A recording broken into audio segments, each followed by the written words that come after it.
last silhouette project with you, and I've got in front of me my screen for the Silhouette Studio software. I'm going to do a really simple card because obviously I'm really new to the silhouette. So the first thing I'm going to do is I'm going to bring up the card that I've chosen. Now, I've been onto the Silhouette webpage and the store, and I purchased a thank you card base. So I'm going to go across to my library and I'm going to bring that across to the mat. See, on the left hand side of the screen is a number of icons, and near the bottom is the one that takes you to your library. So let's just go in a little closer so you can see what that looks like. So here's the 3 screens. So this one is to take you back to your mat, show drawing area, which tells you exactly what everything is. Then you've got show library, and then this takes you to the online store. So if you haven't got any images that you want, then you can go on there and have a look. Okay, so I'm going to press the library. The thing that you get when you press on that library button. A blank side on the right hand side, which as you click on the library folders shows up the images that you have in the folders, and then on the other side you have a list of all your folders. From there, that I've got a number of folders, and you can create your own folders so that you can sort the images out. And when you get your silhouette, you get about, I think it's 51 images installed with the software. So I have separated those images up into different folders. So when I want the card bases, so when I click on that, see that on the other side, in that empty space that was there before, all your different images that are in that folder pop up for you to have a look at, and then you can choose which one you want. Now I want the thank you card that is in the bottom right hand corner, so all I do is I take my little mouse and I double click on that. It highlights and then it places it on my mat. So if you click on it, you can see there's a little hand and you can move it around, or you can click on it and it highlights it, so you can change the dimensions by taking a corner and moving it bigger and larger. You can even change the actual proportions, so you can have it wider than it should be, you know, so if it didn't have the word thanks, I could stretch it out to the left or right or top and bottom, but I want it to stay exactly as it is, so I'm going to move this into the top corner up here. Make just a square base that's going to sit underneath the thanks, so that it's not just all loose, you know, it's not just a hollow out card, it's going to have something behind it so it sticks down. So I need to create a square and size it correctly to fit on this part of the card. Again, on the left hand side, we're going to use these little buttons over here. As you can see, you've got several different shapes here. So this one's for creating a straight line, this one's for a rectangle, this is for a rounded cornered rectangle, and this one's for an ellipse. And also you can create a circle using that. So I want a normal square, so I'm going to click on that, and then we're going to go back to my mat and we're going to draw my square. You can see there's a little crosshair there, so we're going to use that position, and this tells you that you've got something ready to draw, so we're going to use that to position for our square, but it doesn't really matter because we can adjust it afterwards. So we're just going to hold down our little mouse button and then we're going to drag across. Okay, so obviously that's a little not quite the right size, so we're first of all going to move it over so that the edge lines up with the edge of my card, and then I'm going to take the little handle on the right hand side and I'm going to squish that square in so that it lines up with the edge of the card here, and then I'm going to take the bottom handle and I'm just going to match it up to the bottom of my thanks, like so. Now that looks about right. That's cool. So now we need to position that square on our mat where we'll be able to cut it out in another piece of card. Okay, so now I'm going to move this square over to another place on the mat so that I can cut that out in a different colour. And as you can see, that would be a little bit tight if we left it in that orientation. So all we need to do is click that so that all the little handles come up around it, and you can see this green one at the top and a little arrow comes up. So then when you grab that arrow, when that arrow comes up, that tells you that you're over the green handle, and as you move your mouse, holding down your left hand key, as you move your mouse, it twists your image around. Okay, so we're going to take that right the way round. Now, sometimes it's quite hard to be sure that you're absolutely straight, and it doesn't always matter, and in this occasion it doesn't actually matter, but sometimes you want it to be absolutely at 90 degrees. So if that is the situation, there is a way of doing it. See, there's some other, the usual kind of things that you have at the top of these programs, file, edit, etc. So we're going to go into Object, and then we're going to do Rotate, and as you can see it says Rotate By, but it also has rotate to.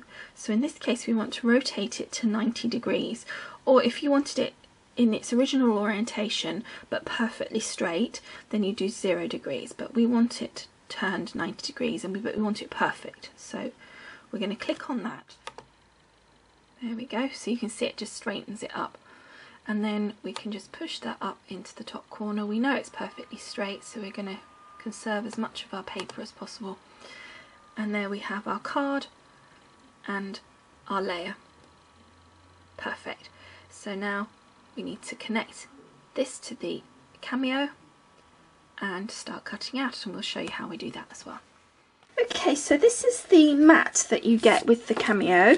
I think I've heard other people say that the one thing that I've noticed already that is a bit annoying compared to the Cricut mats is that this is absolutely the correct size, the cover, so you have to spend it's much more fiddly to put this protective layer on once you've finished cutting than with the Cricut, where you can kind of just stuff it on and it's fine. So now I'm going to turn my mat to match that of on the screen, which is the arrow upwards, and I'm going to place my paper accordingly. So I've got this lovely piece of Anna Griffin metallic cardstock, and that's to go over on this side, and that's going to be for my main card base. And the other thing is, because it's see-through, I'm finding it a little bit more difficult to find where the actual lines are, but well, you know, it's only just getting used to something that's different rather than it being a real problem.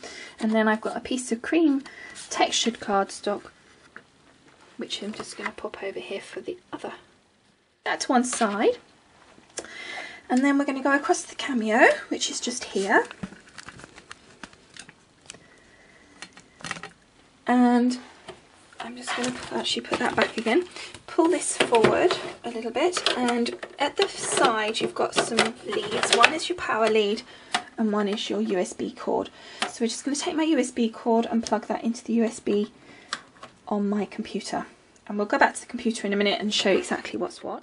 Another thing that's just slightly different to the Cricut, and something that's going to take a little bit of getting used to, I think, is that the blade requires adjustment by taking it out of its housing. That was unlocked already.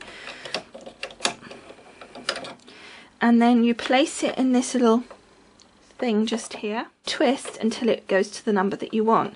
Now we'll leave that there for a moment because we're going to go back to the screen and we're going to prepare for the cut. And what it does is it tells you what blade depth you require. So that is a bonus, which is a lot more helpful. Okay, so as you can see here, there's a printer icon, and then there's a send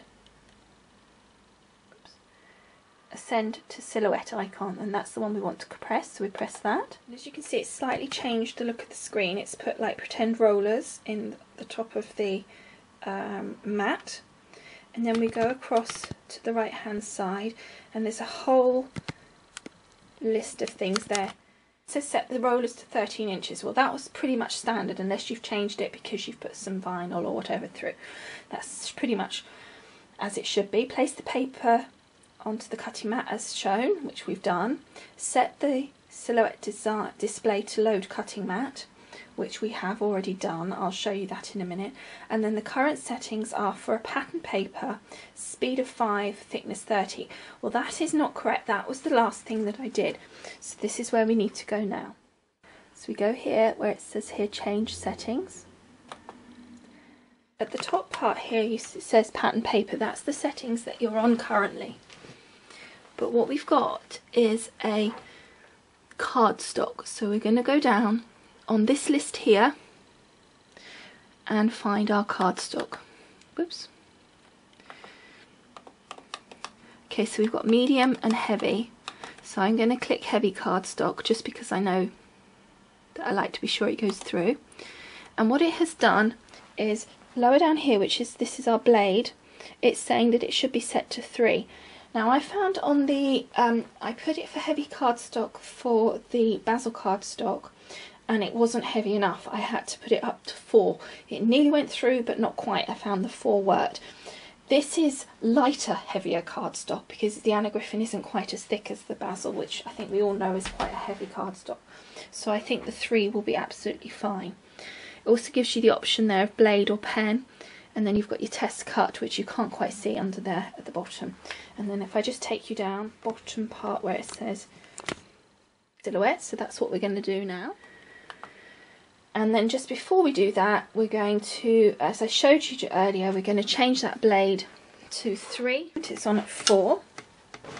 So we're just going to twist it to make it 3, so that lines up. Then we're going to lift that out. You pop that into your housing. You turn that to lock it.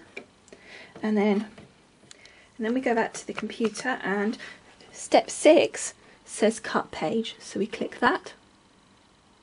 Oh, sorry, we missed step 5, bit important. Load the cutting mat into the silhouette. Here at the screen here, you've got load cutting mat, load media. That's because sometimes you won't be using the mats, you might be using a roll of vinyl, which is another reason why you might move the rollers. But on this occasion we are loading a cutting mat, so all we need to do is press enter, which is just there, and that will load our mat. Our edge of our mat with the line there. Then we press enter, which I showed you earlier, and that just takes our mat in. I'm going to close the lid. We're back at the computer, and the very last step is number 6, which says cut page. So we click that, and as you can see, it's saying all of that, and as you can hear, it's already started cutting out. You'll see very much, just a little bit there I think. You can see just how clean it cuts.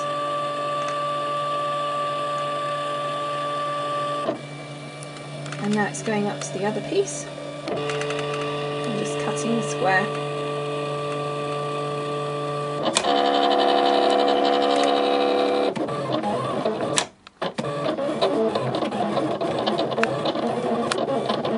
No snagging, and it's very detailed.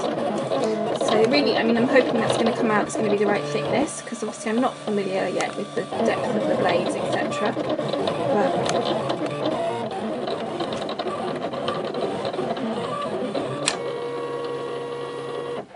Okay, so there it is finished, and then all we need to do is unload the papers. So it says E, which is enter for unload, so all I need to do is press enter and out pops. Okay, so let's peel this off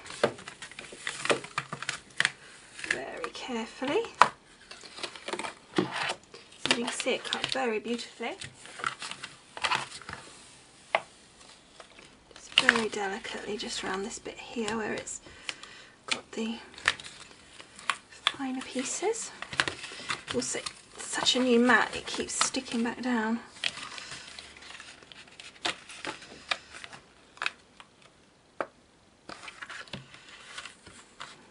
Okay, I'm going to get a tool to help me lift that.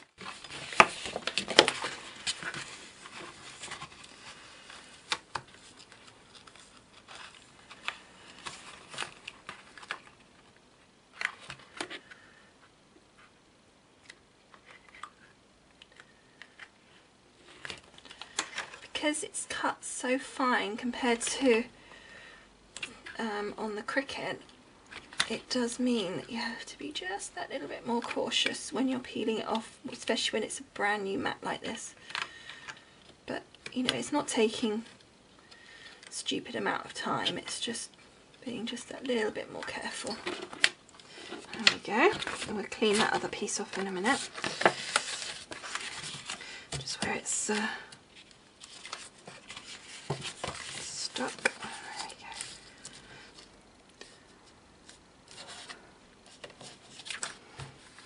Isn't that lovely? Okay, it's so shiny in this light, I'll need to do that. It's that slightly differently, and that's our piece to go behind. Again, it's just got a bit curly because it's so sticky. But that's what's going to go like so. So let's get sticking this to it. Also to say, we've got on here, we've got our little score mark. I don't know if you can just see, but they make it very easy to know when to fold. It literally just folds over lovely.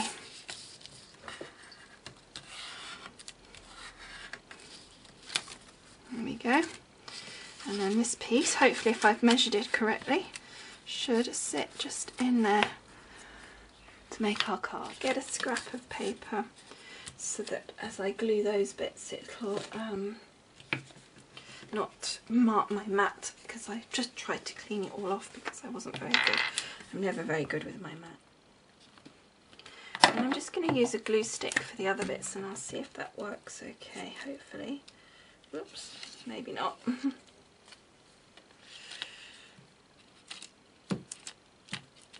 We'll see if that works, but if not, well, we know for next time.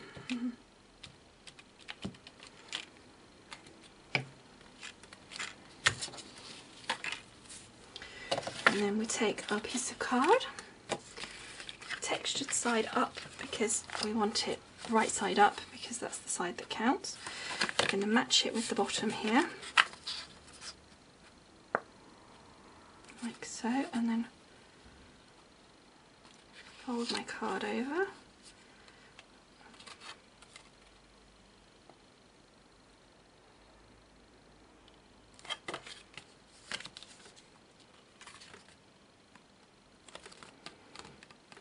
Whoops. And stick all these bits down. There. I made my S a bit sticky, but that's it, we've done it now. I'm going to use my piece of card here just to run over that like so. Make sure it's nicely stuck down.